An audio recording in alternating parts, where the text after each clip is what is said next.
Pessoal, enquanto os panelistas vão descendo, eu já vou introduzindo o próximo painel. O tema é o desafio regulatório para desenvolver novas tecnologias de energia limpa. Então, é uma continuação do painel anterior, uma vez que a gente teve esses grandes players que a gente acompanhou no primeiro painel, e agora tem essa questão da regulação. Então, para compor esse painel, eu vou convidar ao palco o Luiz Fernandes, que é gerente executivo de regulação da Eletrobras, a Camila Fernandes, que é diretora da ABRAGE, Associação Brasileira das Empresas Geradoras de Energia Elétrica, a Raquel Coutinho, que é gerente de descarbonização do portfólio Cadeia de Valor e Produtos da Petrobras, e a Virgínia Parente, que é professora do Instituto de Energia da USP, a Universidade de São Paulo. O Marcelo Pasquini, superintendente executivo do Bradesco, vai fazer a moderação desse debate. Também convido, então, Marcelo Pasquini ao palco, por favor.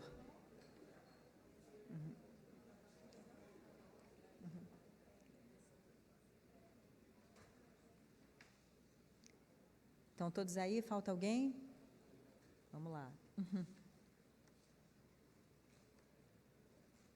Bom, então podemos abrir os trabalhos. Marcelo, por favor. Obrigado pela introdução, bom dia a todos.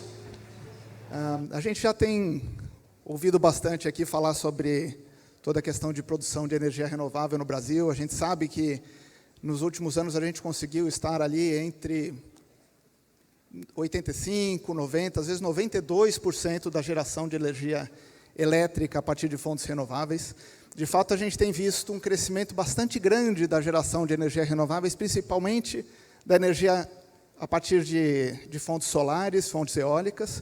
Isso vem muito pela questão de que, hoje em dia, é mais economicamente viável e favorável você produzir energia elétrica a partir dessas fontes, ao invés de produzir a partir de energias fósseis. É lógico que a gente tem um desafio grande do ponto de vista de transição dessas energias, até porque as plantas já estão instaladas e a gente tem um tempo de maturação desses investimentos, de desinvestimentos, descomissionamento dessas plantas. Mas, enfim, a gente já está num caminho bastante positivo. E a gente vê iniciativas como essas, não só aqui no Brasil, mas em praticamente todos os países desenvolvidos também, na China com bastante força. E a gente sabe que a gente vai ter um desafio bastante grande ainda pela frente, à medida em que, conforme a gente faz essa transição para uma economia de mais baixo carbono, a necessidade de produção de energia elétrica ela vai aumentar ainda muito mais. Se estima que essa energia ela vai ter que, pelo menos, dobrar ou até triplicar nos próximos anos, para que a gente consiga suprir as demandas de eletricidade no mundo inteiro. E aí a gente vai ter um desafio ainda maior de produzir cada vez mais energia renovável para conseguir suprir tudo isso. Aqui no Brasil, a gente tem essas grandes vantagens que a gente já discutiu um pouco, a gente vai discutir um pouco mais nesse painel, né, a respeito de como é que a gente pode liderar todo esse processo, como é que a gente pode ter cada vez mais uma geração limpa de energia, mas, ao mesmo tempo, a gente tem desafios grandes. Porque aqui no Brasil, por exemplo, a gente tem uma produção de energia a partir da água, né, hidroelétrica, bastante grande. E a gente vê os desafios todos que a gente tem tido do ponto de vista de disponibilidade hídrica, e num momento onde a gente vai precisar crescer ainda mais essa produção de energia, a gente sabe que a gente vai ter desafios importantes pela frente, né? E do ponto de vista de matriz energética, e não só olhando para a elétrica, o Brasil também tem vantagens importantes. A gente hoje produz aproximadamente 50% de toda a nossa energia a partir de fontes renováveis. Como a Marina estava comentando, internacionalmente, essa razão é de cerca de 20% de renováveis, então a gente tem um diferencial importante, mas, como eu disse, um desafio importante pela frente e onde a questão regulatória se põe de uma maneira bastante importante, porque tem alguns marcos que a gente ainda tem que desenvolver e fixar para que isso seja cada vez mais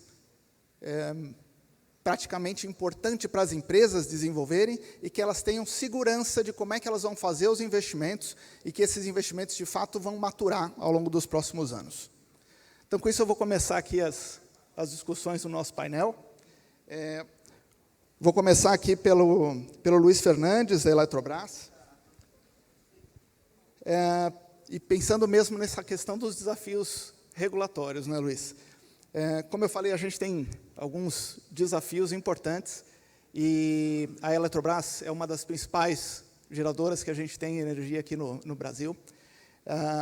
E eu queria saber de você, assim, como é que você vê esses desafios regulatórios que a gente tem pela frente, como é que a gente pode estar passando por esses desafios todos e como é que a gente pode ter um equilíbrio cada vez maior em todo o nosso sistema de produção de energia.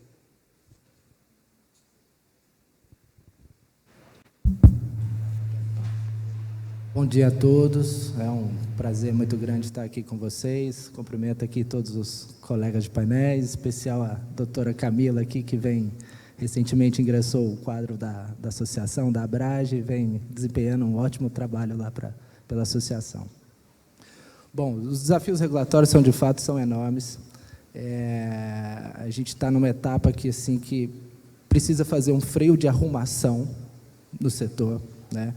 Hoje, com toda a mudança da matriz, com a inserção muito bem-vinda, diga-se de passagem, né, de todo esse nosso potencial solar, eólico, tudo, mas isso traz uma complexidade muito grande para a operação do sistema, e isso vem mudando a forma de operação, né, do próprio operador, né.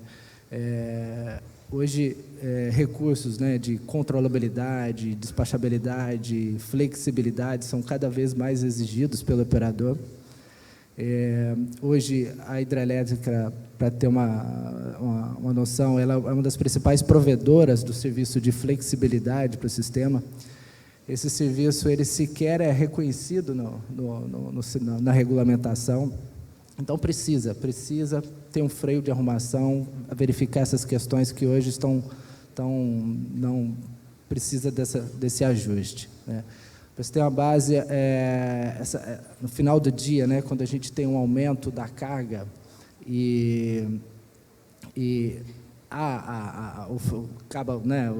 a solar sai do sistema, você tem uma rampa das hidrelétricas, né, provendo esse serviço de flexibilidade muito grande. Essa rampa hoje está chegando de 25 a 30 gigas instantaneamente, assim. Então, assim, é um serviço que vem sendo prestado. Em 2028, tem estudos do ONS que já fala que essa rampa vai ser de 50 gigas. Então, isso tudo tem que ser pensado. Então, todo o nosso avanço, o nosso crescimento, ele tem que vir junto de uma avaliação de impacto regulatório para que todas as demais fontes, todos os demais regulamentos que norteiam as fontes passem por um ajuste. Então, é isso que eu chamo de um freio de arrumação que é necessário, porque só assim a gente vai ter uma sustentabilidade do nosso setor, né? Outro tema importante, né, nós vamos ter aí, espera-se, né, que ocorra ainda esse ano, um leilão de reserva de capacidade, justamente para contratar potência para o sistema, né?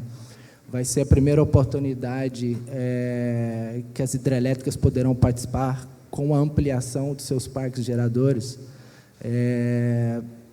para agregar potência ao sistema. E é importante isso porque essas ampliações das hidrelétricas, muitas vezes, elas já estão com todas as suas estruturas civis já prontas, então isso, o impacto ambiental é quase nulo, está mitigado por conta disso. Então, isso o Brasil tem que aproveitar isso, né?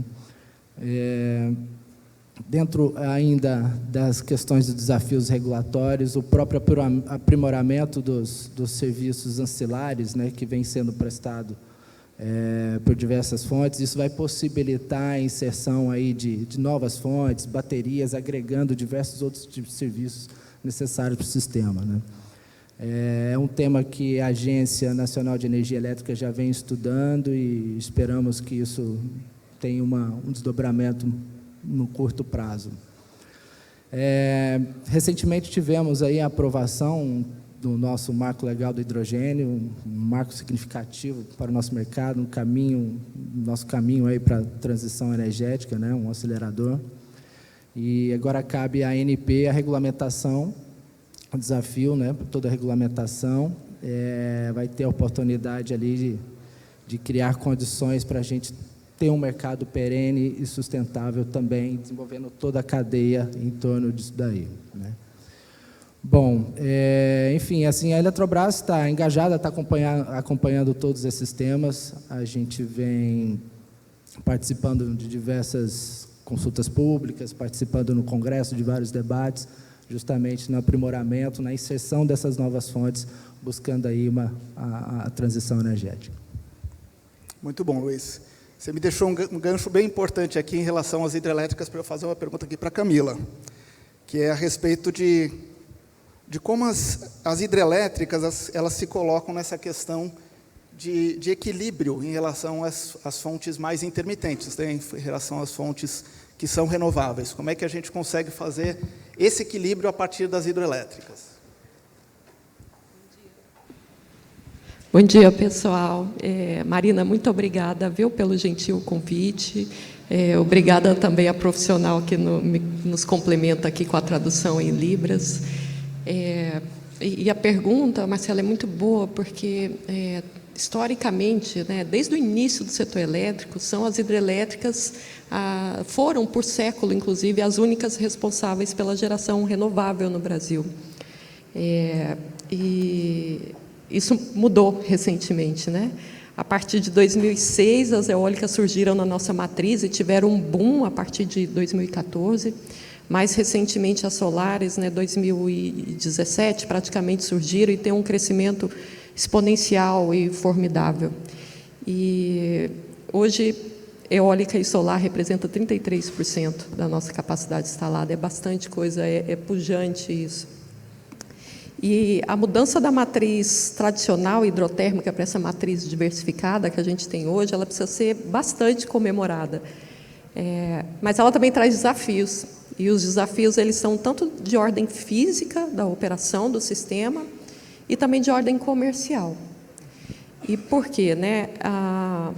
O desafio físico, né? Tá? O Luiz Fernandes já falou aqui, né? Essas novas renováveis, né? Eólicas e solares, elas têm essa característica de intermitência, elas não podem ser, a geração não pode ser controlada, né? Não tem como se ajustar a produção com o consumo. Elas também não são despachadas pelo operador nacional, né? A Solange Ribeiro falou aqui do desafio do ONS ali no dia a dia, né? Controlando e equilibrando a oferta e a demanda. Mas também tem um desafio importante no campo comercial, regulatório, porque o nosso modelo, as bases do nosso modelo regulatório foi definida há 20 anos atrás, quando a eólica ainda era uma promessa, solar ainda era sonho da academia, né? Então, de lá para cá, a gente vem fazendo adaptações no nosso setor, na nossa indústria, para acomodar essa realidade que se tornou tão diversificada. E aí, as hidrelétricas, pelas características que têm, elas são essenciais. E elas vieram, né, ao longo dos últimos anos, com esse crescimento maravilhoso das eólicas e solar, sustentando e promovendo, porque foram elas que promoveram na nossa matriz a energia firme, o atendimento contínuo, o equilíbrio entre oferta e demanda a cada instante. Esse é o desafio do operador. Mas também elas têm atendido, em especial, os horários de maior consumo, os picos, né, de demanda.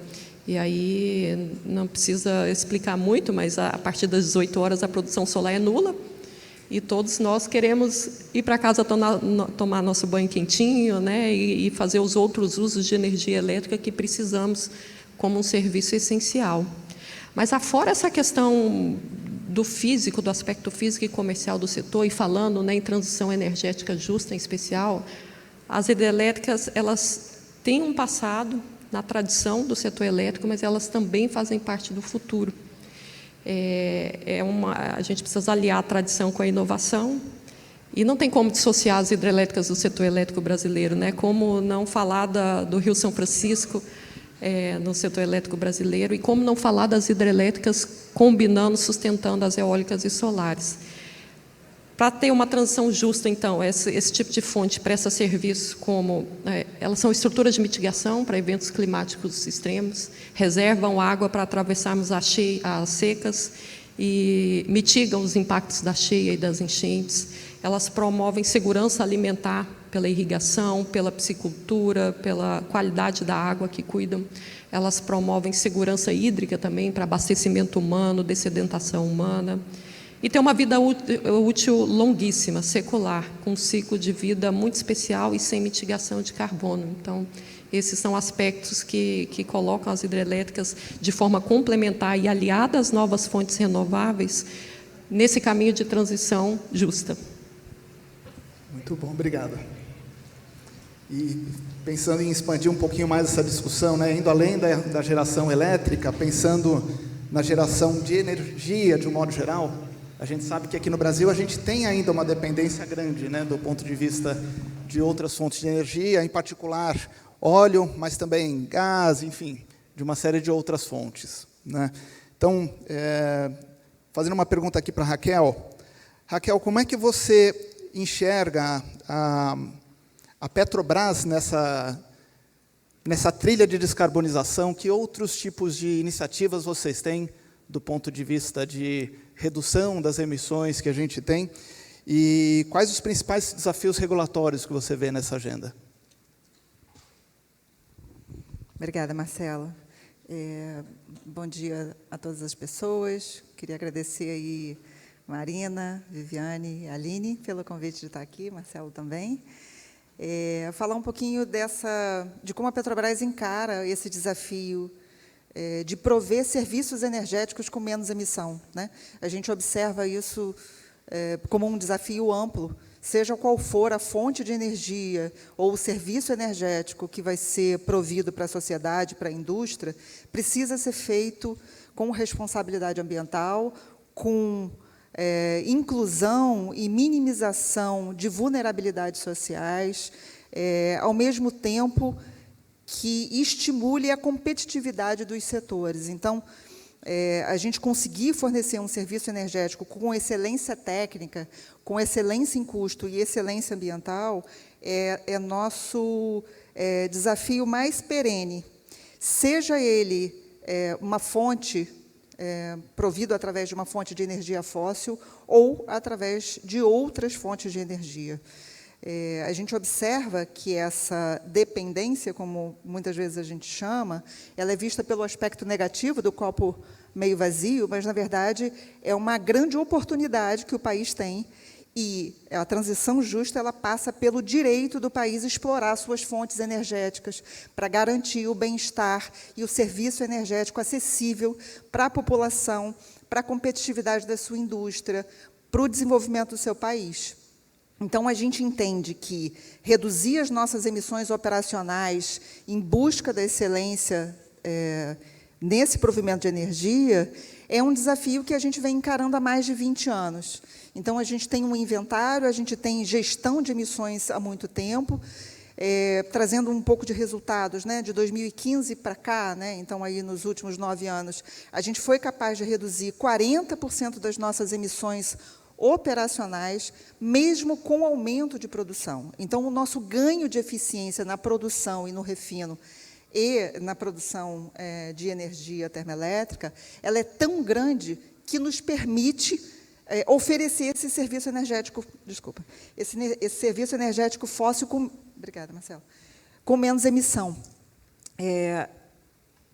E muitas vezes a gente pensa que a transição energética ela é muito focada na troca do combustível relacionado ao setor de transporte, mas não é, né? O nosso inventário nacional ele tem 70% de suas emissões relacionadas ao uso da terra e 15% das emissões relacionadas ao transporte. Então, o esforço ele deve acontecer absolutamente em todos os setores, para que a gente atinja o nosso objetivo, que é, através do compromisso brasileiro na NDC, chegar no net zero das nossas emissões de gás de efeito estufa, não somente CO2, mas gás de efeito estufa até 2050. Então, todos os setores devem fazer seus esforços. Os esforços da Petrobras em relação às emissões operacionais, nossas emissões de escopo 1 e 2, né, que eu comentei, 40% de redução, a gente tirou 30 milhões de toneladas de CO2 anualmente do sistema. 30 milhões é 3 vezes a emissão do setor de aviação nacional hoje. Então, são esforços significativos, com impacto real, relevante, para que a gente consiga ter serviços energéticos sendo consumidos com menos emissão. Então, esse ganho que a gente já teve, na verdade, a gente antecipou um conjunto de resultados que a gente tinha meta para 2030. Então, através de ganho de eficiência, através de ganho de competitividade em relação aos produtos que a gente oferece para a indústria, é que a gente entende que a transição precisa acontecer. A transição justa, ela precisa ser justa para todos. Ela precisa ser justa para os fornecedores, para os nossos pares, para os consumidores, para a indústria.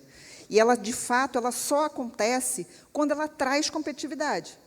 Senão, o ambiente de consumo de energia regride, né? O país se constrange e não tem o crescimento econômico e social que precisa acontecer. A expectativa que a gente tem de planejamento energético é que o Brasil tenha um crescimento de consumo de energia de 50% daqui até 2050. Então, a nossa transição... Ih, gente, está difícil aqui esse óculos.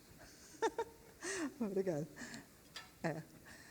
Então, com essa expectativa de crescimento de demanda de 50% de energia de agora até 2050, a transição brasileira justa, ela tem uma cara de inclusão, ela tem uma cara de adição de energia para essa fonte. Então, o nosso desafio relacionado a 50% da nossa matriz energética sustentável é de que essa base vai crescer. 50% de um número que ainda precisa crescer. E ainda tem um conjunto de famílias, um conjunto de indústrias que precisa aumentar a sua complexidade, aumentar a sua capacidade de consumo per capita para atingir o bem-estar social. Então, a transição justa, ela parte do princípio, e a gente entende isso, inclusive nos nossos processos internos de escolha de opções, ela parte no princípio que o provimento, a oferta e o consumo de energia precisa acontecer nesse futuro, onde a matriz energética tem outra cara. Ela tem uma cara que tem outros atores que, hoje em dia, foram deixados para trás por um ambiente que não acolheu, né, aí um conjunto de atores dessa sociedade, né, ao mesmo tempo que avança na renovabilidade da matriz. Especificamente em relação ao ambiente regulatório, eu gosto de olhar o ambiente regulatório como um ambiente também justo, que estimula o ganho de eficiência, que estimula e abriga tecnologias mais eficientes ao longo do tempo, que tragam competitividade e redução de custo em OPEX, né, em custos operacionais futuros. E não que a gente tenha um futuro para frente, onde o custo operacional para as indústrias, para as famílias, seja muito maior do que a gente tem hoje. Não será inclusivo se for assim. Então, o nosso esforço tanto do ponto de vista do desenvolvimento tecnológico, tanto do ponto de vista de escolhas, de entendimento de modelos de negócio, entendimento de modelos de investimento, para que essa tecnologia ela traga competitividade no futuro. É óbvio que o ambiente regulatório ele nos ajuda nesse ambiente, mas ele não pode ser o único aspecto que sustenta tecnologias para o futuro. Obrigado. De fato, a gente tem um desafio bastante grande de como equilibrar todos esses pratinhos aqui para frente, né? E do ponto de vista de crescimento dessa geração de eletricidade, que vai ser vital para a gente, o Nordeste, sem dúvida alguma, vai ser fundamental para toda esta transição, né? Agora eu vou voltar para a professora Virgínia. Bom, professora Virgínia, você tem passagens aqui pela Universidade da Bahia, mestrado, doutorado, né, na USP, pós-doutorado na USP, na verdade, né? Conselheira da Chesf Eletropaulo. Você é, no fundo, uma das maiores especialistas que a gente tem de energia elétrica aqui no país, né?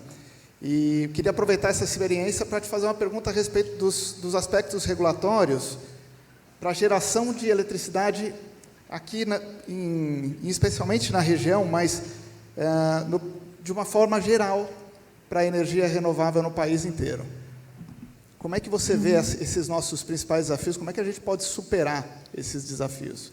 Obrigada, Marcelo, pela pergunta. Agradeço estar compartilhando esse painel com todos vocês. Agradeço em especial a presidente Marina Grossi que já conheço há bastante tempo, de COPs de mais de uma década. Também, em nome da diretora Viviane Romeiro, agradeço a todos que deram suporte a esse painel, que fizeram com que esse evento seja possível. Também a Leila Sterenberg, que tem sido o fio condutor desse evento tão especial e que é uma jornalista tão admirada. Então, dito isso, em relação aos nossos desafios, eu gostaria, do Nordeste, eu gostaria de ressaltar algo que talvez não tenha sido tão explorado, que são os aspectos institucionais, de relações institucionais. E aí vou aproveitar o gancho da minha experiência realmente como conselheira no Conselho da Eletrobras, no Conselho de Administração, e contar para vocês uma história de um dos desafios que nós tivemos. Quando a gente estava tentando integrar o norte do país, que estava no sistema isolado, e ainda um ou outro pedacinho continua, faltava muito pouco para uma linha de transmissão chegar a Manaus. E a Eletrobras queria que essa linha chegasse, porque você precisa realizar o ativo, fazer o investimento para poder começar a cobrar o pedágio de transmissão de energia, e atrasos são terríveis em fluxos de caixa de investimentos, não é mesmo? Mas aí começou a haver muito problema e várias barreiras estranhas, né? Assim, não, temos um problema de licenciamento ambiental nesse último trecho da linha. E aí nós investigamos, e o que estava por trás é porque os recursos daquela região, do governo, da cidade e de vários outros estados estavam muito vinculados ao pagamento dos tributos que eram feitos sobre os combustíveis que alimentavam as termoelétricas que funcionavam naquela região. Então, se a linha chegasse, significava que várias termoelétricas iriam precisar de menos combustível e o governador ia ter muito pouco recurso, não ia faturar com os tributos e não ia ter recurso para saúde, educação, policiamento no Estado, segurança e outras obras. Ia provocar um caos muito grande. Então, não adiantava a gente ficar brigando na lei para que aquilo fosse derrubado ou mostrando que aquilo não fazia sentido, quando, na verdade, se precisava de uma engenharia institucional para equacionar o problema de financiamento daquele Estado. O que ele iria fazer? Se nós estivéssemos sentados no lugar daquele governador, da noite para o dia ele não ter recursos, porque os impostos vão afundar estupidamente com o fechamento, com o não funcionamento de várias termoelétricas. Então, é preciso ir além, é preciso equacionar os problemas no longo prazo, é preciso entender e articular em várias esferas, na regulação, com o governo federal, com o governo estadual, e eu vejo isso acontecendo. Nós também tivemos queimadas ao longo de várias linhas, porque várias populações, e a governadora falou muito bem, é preciso acrescentar não apenas a indenização ambiental, não é, a compensação ambiental, mas também pensar no social. E o que é o social? É uma população, uma comunidade pequena, seja ela de uma etnia ou quilombola, vê uma linha de transmissão, vê o seu território ser rasgado, ver problemas ali. Se a gente não gosta de obras em casa, porque causam transtorno, imagina obras de linhas de transmissão em locais onde praticamente você não tem estradas e tem que sair abrindo para todos os equipamentos chegarem. Então, aquela população via as linhas sendo construídas e continuava sem energia. E aí, o Brasil passou a ter uma universalização bastante interessante, como a gente também fala da universalização da educação, pegando aí o meu gancho na academia, como professora na USP atualmente. E a gente vê que essa universalização chega, mas que ainda chega com falta de qualidade em alguns locais, com intermitência, porque é complicado. É complicado dar assistência a sistemas isolados que podem, eventualmente, ficar sem energia e populações ribeirinhas perderem toda uma coleta de frutos. Queremos os serviços da floresta. Aliás, a Bolívia fatura mais com o espírito da América Latina e da Amazônia do que nós, Brasil. Eles vendem produtos com questões ligadas à natureza, não é? Sementes, frutos, etc., mais do que nós conseguimos faturar. Então, assim, voltando aos ribeirinhos, tem lá peixes, flores, frutos, sementes, que, de repente, estão num congelador refrigerados, e aí, porque essa energia não é interligada, é um sistema isolado, dá um problema, você tem dificuldade de acesso e se perde o fruto, o esforço de várias semanas. Então, o que a gente percebe na regulação é que ela precisa ir além, ela precisa proteger o investidor. Não é porque a Eletrobras ou outras grandes empresas que estão aqui representadas têm recursos que elas também são obrigadas a fazer todo o social da região. É muito fácil se dizer, essa hidrelétrica alagou uma determinada região, mas a gente percebe que o que ocorre na Amazônia não é pontualmente uma hidrelétrica aqui e outra ali, é muito pouquinho do território. Estamos falando de pinguinhos de alfinete no mapa. O que se percebe é a formiguinha, né? É a fronteira agrícola, mas é muito mais difícil você pedir para que essa fronteira agrícola que avance, um fazendeiro, um agricultor, indenize, pague, etc., do que ir atrás de uma grande empresa. Então, essa imagem institucional, essa negociação, vai além de apenas estabelecer leis. É preciso resgatar o respeito, não é? Já que falamos aqui de hidrelétrica, a Camila pontuou muito bem, o respeito à nossa hidroeletricidade, o provimento de flexibilidade que ela dá ao sistema no momento em que entram energias que têm características muito interessantes, porque não são emissoras,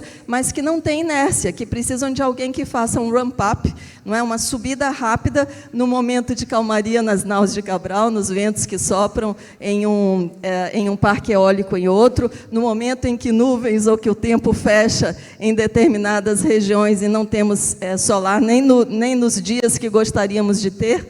Então, é preciso a gente ter esse olhar, que eu diria, mais integrado do ataque ao planejamento do país, e, sobretudo, do planejamento na área de energia. E aí eu faço uma brincadeira e um pequeno desafio. Quando a gente pensa no Brasil como um país verdinho, a primeira ideia, e eu pergunto aos senhores, que fonte de energia vem na cabeça dos senhores? Qual será, de fato, a primeira fonte presente na matriz energética brasileira? E muitos dos senhores devem estar pensando, a hidroeletricidade. E aí vale a pena a gente lembrar que não é. É o petróleo, a principal fatia do nosso consumo de energia, se a gente contar petróleo, hidrelétrica, gás, porque nós somos um país continental, que andamos sobre rodas, que transportamos o minério, muitas vezes, não por linhas até o porto para ele ser exportado, não por linhas férreas, não por ferrovias, mas por terra, por diesel. Então, esse é um país que precisa ser planejado nas suas cidades, no seu transporte, e que precisa considerar as outras possibilidades. E a gente não tem o direito de fazer menos. A gente não pode dizer, porque o nosso mix de energia elétrica já é muito verdinho, vamos deitar em berço esplêndido. Não, contribui quem pode mais. E o Brasil pode mais e precisa fazer. E, para fechar, eu gostaria de lembrar uma situação importante que ocorreu com o nosso vizinho. A Argentina, os hermanos, que de vez em quando temos rixas com eles, sobretudo no futebol, eles estavam entre os 10 melhores PIBs per capita, os países mais ricos do mundo, no início do século passado. Nos anos 1910, 1920, a Argentina tinha um padrão de vida altíssimo, a renda per capita muito alta. Ainda continua, apesar de toda a crise, mais alta do que a nossa. E o que aconteceu? Um governo populista depois do outro, uma regulação ruim depois da outra, não é? Governos que querem fazer bonito no presente às custas do futuro, entregaram aquilo que a gente não quer. Essa geração vai ser cobrada pelo futuro. Então, nós precisamos da responsabilidade, não da meia entrada. Toda vez que tem uma meia entrada no setor de energia, toda vez que tem uma meia entrada, por exemplo, no setor de energia elétrica, que tem muita meia entrada, significa que alguém está pagando um pouquinho mais para subsidiar essa meia entrada. E esse é um país muito eletro e energointensivo. Se a gente não incorporar as energias renováveis, uma matriz mais limpa, uma consciência, uma eficiência energética nos nossos produtos, nós vamos perder espaço de faturamento no mundo, porque o mundo quer produtos limpos. E não adianta ser um greenwashing, porque mentir uma vez, mentir duas, não precisa mentir muitas. A gente perde a credibilidade. Nós estamos vendo a questão dos incêndios agora. que não remontam só a esse presente, remontam a um passado de degradação, como foi dito aqui, não é um passado longo, e é muito caro cuidar de uma região tão ampla, mas é preciso ter esse olhar de cuidado com o que é feito nesse país. Nós temos oportunidades no hidrogênio verde, as empresas aéreas, não é? Como foi comentado aqui, elas são muito emissoras, são responsáveis por uma quantidade muito grande de emissões no mundo, e a Europa, e o hemisfério norte como um todo, Estados Unidos e Europa, passam regulações em seus conselhos para levantar a régua, para obrigar essas empresas a emitirem menos. E, cada vez mais, elas vão procurar combustíveis renováveis como o SAF, e através de um hidrogênio que seja obtido com fontes renováveis. E esses aviões vão voar para o Brasil e podem abastecer aqui. Mas a gente precisa fazer com que o nosso mix no país seja renovável, porque não, uma planta de hidrogênio, por exemplo, sem estar conectada à rede, é como energia solar. Por enquanto, ela não vai se sustentar, ela vai ser muito cara, mas ela não pode ser conectada a uma rede poluída, uma rede cheia de termoelétricas, cheia de carvão, cheia de óleo combustível. Ela precisa ser uma rede mais limpa. Então, se nós queremos ser um país competitivo, deixar um país melhor, com renda mais alta, nós precisamos fazer o dever de casa institucionalmente do ponto de vista regulatório. Obrigada. Obrigado a você. Bom, a gente já está chegando na fase final do nosso painel, então eu vou pedir para vocês para fazerem uma ponte em relação à questão do legado que a gente deixa nessa COP, lembrando que a gente é tanto participante quanto presidente da COP, então a gente tem uma preocupação tanto em deixar um legado para o país, quanto um legado para o mundo, né? E aí, como é que a gente pode garantir que isso, de fato, seja feito? Quais os principais pontos que a gente deveria endereçar, né? E quais as considerações finais de cada um de vocês em relação a esses temas? Vou começar por você de novo, Virgínia, agora. Acho que eu já falei muito, você podia começar por outros, mas, bem, de qualquer forma, o que eu queria deixar é a mensagem de que não é porque nós somos verdes que não podemos fazer mais. Então, vem aí um desafio importante da COP, e nós precisamos forçar, não é, a ideia da ambição.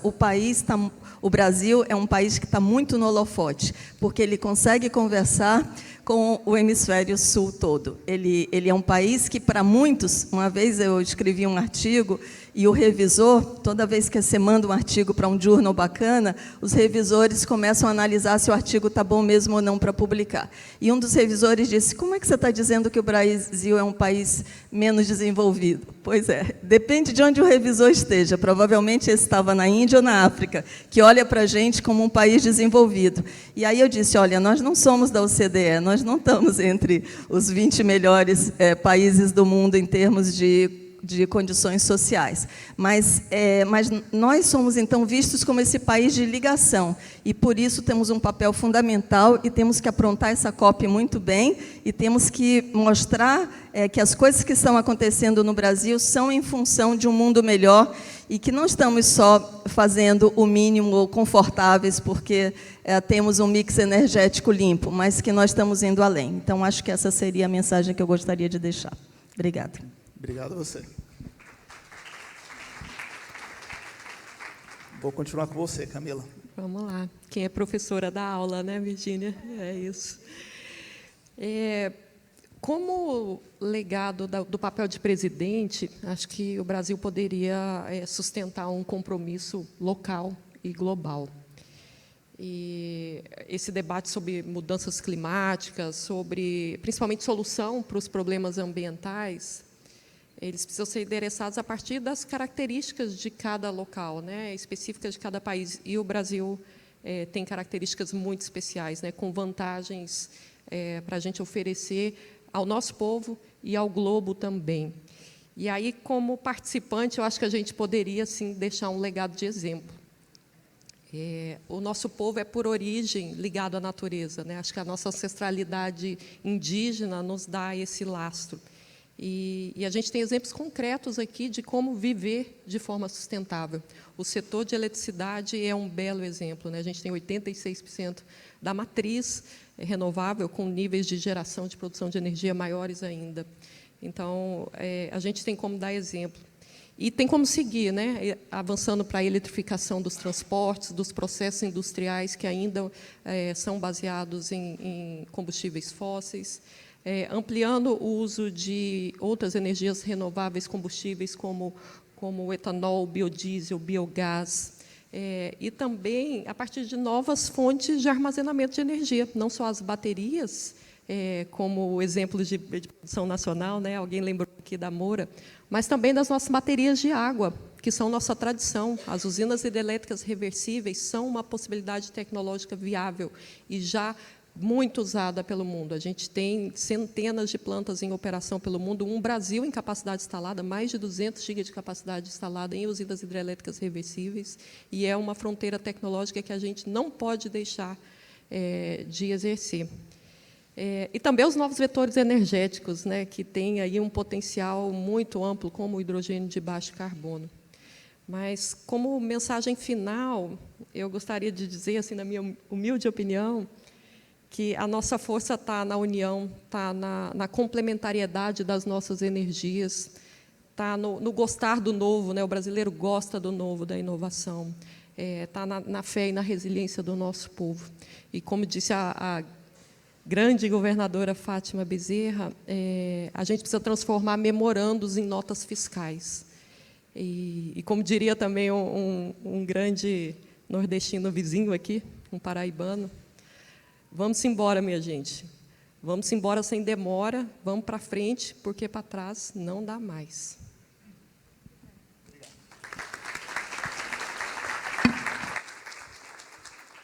Raquel, vou passar a bola para você agora.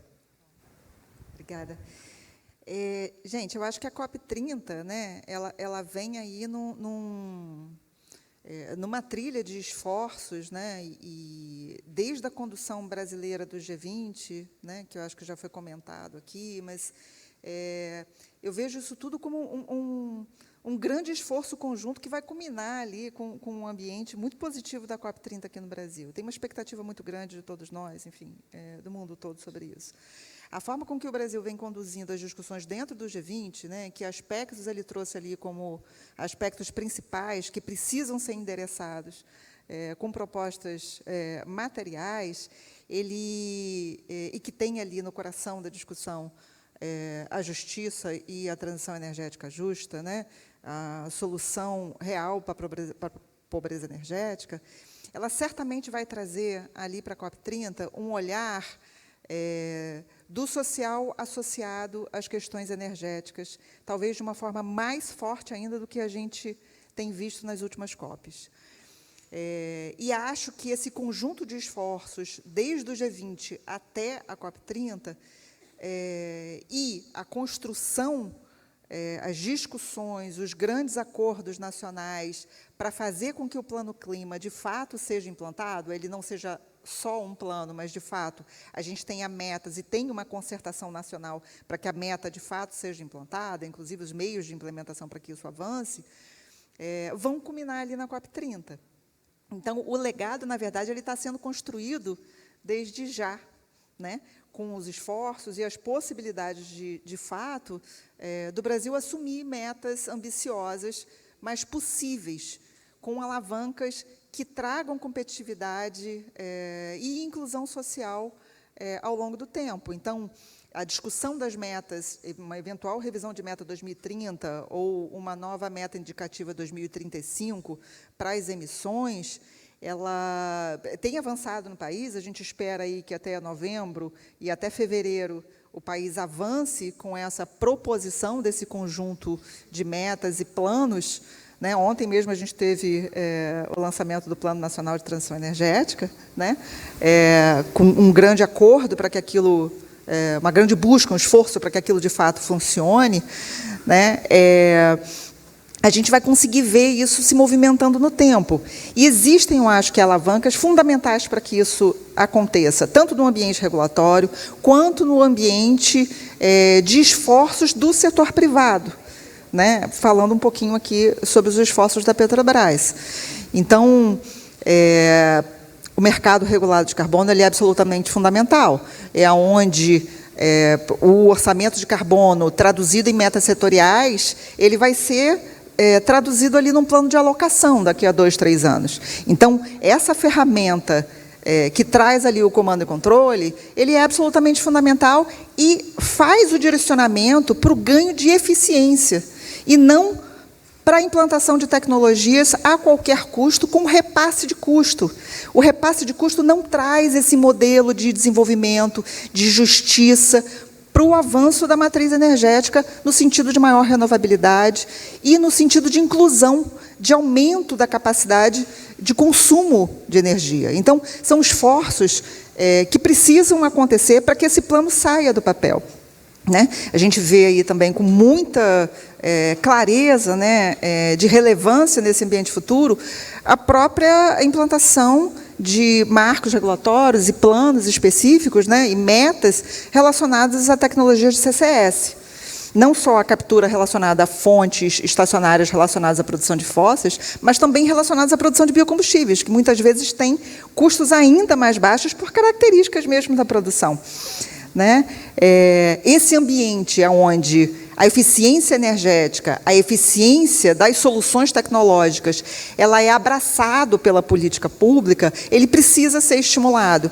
A gente não pode se abraçar em tecnologias de hoje, pensando que elas vão ser as únicas necessárias e possíveis para essa transição para o futuro, né? A gente precisa abrigar, precisa abraçar e estimular que tecnologias novas, assim que sejam desenvolvidas, possam ser parte da solução através desses planos nacionais. Então, acho que isso tudo ele vem como legado a partir de hoje. A COP30 ela deve ser uma foto de um filme que a gente vem construindo a muitas mãos, e que eu realmente acredito que ele é possível. Ele traz não só o avanço do ponto de vista de segurança energética, de renovabilidade na matriz, mas do ponto de vista de emprego para a nossa gente, de complexidade da nossa indústria, né, resultados reais que ficam para a população brasileira depois.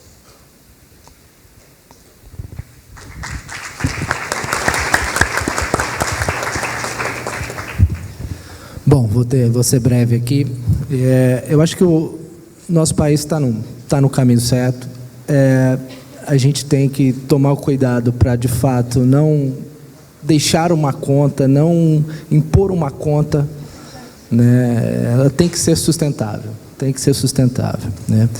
Bom, na Eletrobras, de forma concreta, assim, das diversas ações que a gente vem conduzindo, destaco aqui a meta ambiciosa de ser net zero até 2030, né?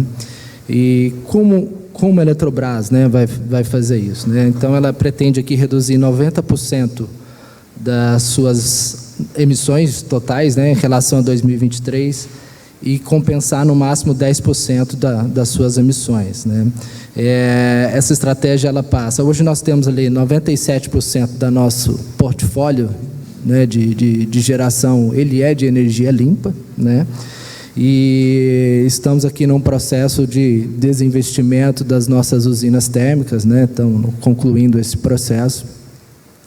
E o remanescente disso, a gente vai emitir nossos certificados, né, de energia renovável e créditos de carbono aí com ações de reflorestamento que ela já vem praticando N iniciativas no Amazonas e em diversos locais no país. É assim.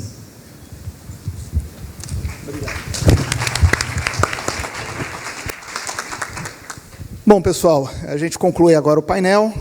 Sem dúvida nenhuma, a gente tem diversos desafios aqui. Os desafios são grandes para a gente conseguir fazer essa transição, para a gente conseguir ter disponibilidade de energia, fazer uma transição de fato justa para todo o país, mas a gente tem condições, não só de fazer essa transição, mas como liderar esse processo todo no mundo inteiro. Mas a gente não pode deixar para amanhã. O futuro começa agora e a gente tem que agir o quanto antes. Obrigado, pessoal. Muito obrigada, Marcelo. Excelente debate também. Obrigada, Virgínia, Raquel, Camila e Luiz. Acho que vai ter um brinde aí, uma foto para vocês também. Hora da foto.